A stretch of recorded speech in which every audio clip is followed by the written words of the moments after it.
Hey guys, let me show you how I made this adorable upside down Minions cake. If you guys are interested of seeing how I made this, well, keep on watching.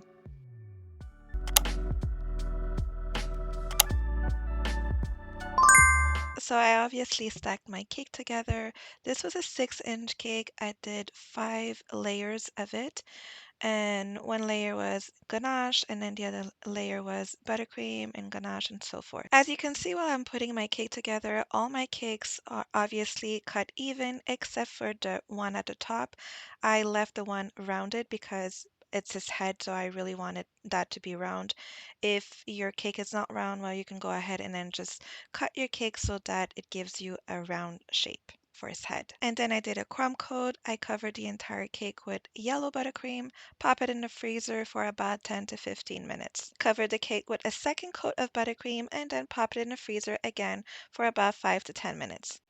Then I smooth out the entire cake using a spatula that I run under hot water. This will melt the buttercream slightly and it will make everything even. Using a little bit of buttercream, I glued 2 eyes to a black silk ribbon. You could have also done a black strip of fondant, but I just wanted to simplify my life. Finish the look of the eyes with little details and a cute little mouth.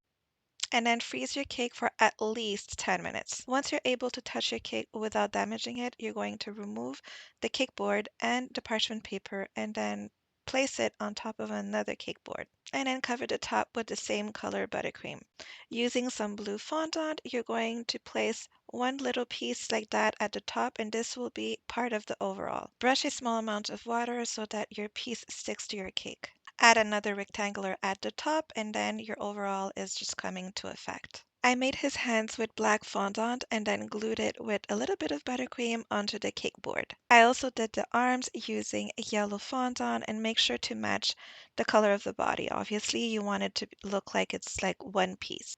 What I like about this is that even though the cake itself is buttercream, it really doesn't look like it's buttercream. The trick for your cake to look like fondant, but it actually isn't, is to really chill your cake and then go over it with a hot spatula. When I say hot spatula, just place your spatula into hot water and then you go over it and you want it to be as smooth as possible. I finished the look of the overall, adding some cute little buttons. To create the pants, I made 2 rectangulars using the same blue as the overall, and I glued that to my cake with a little bit of buttercream. I made the shoes with black fondant, one standing up and one lying flat, and then I use a wooden souvlaki stick to make sure that everything is stuck together. Don't forget also to tell your client that you have a wooden skewer to make sure that they remove it before they cut the cake. And I finished the look with a cute little cupcake and a candle.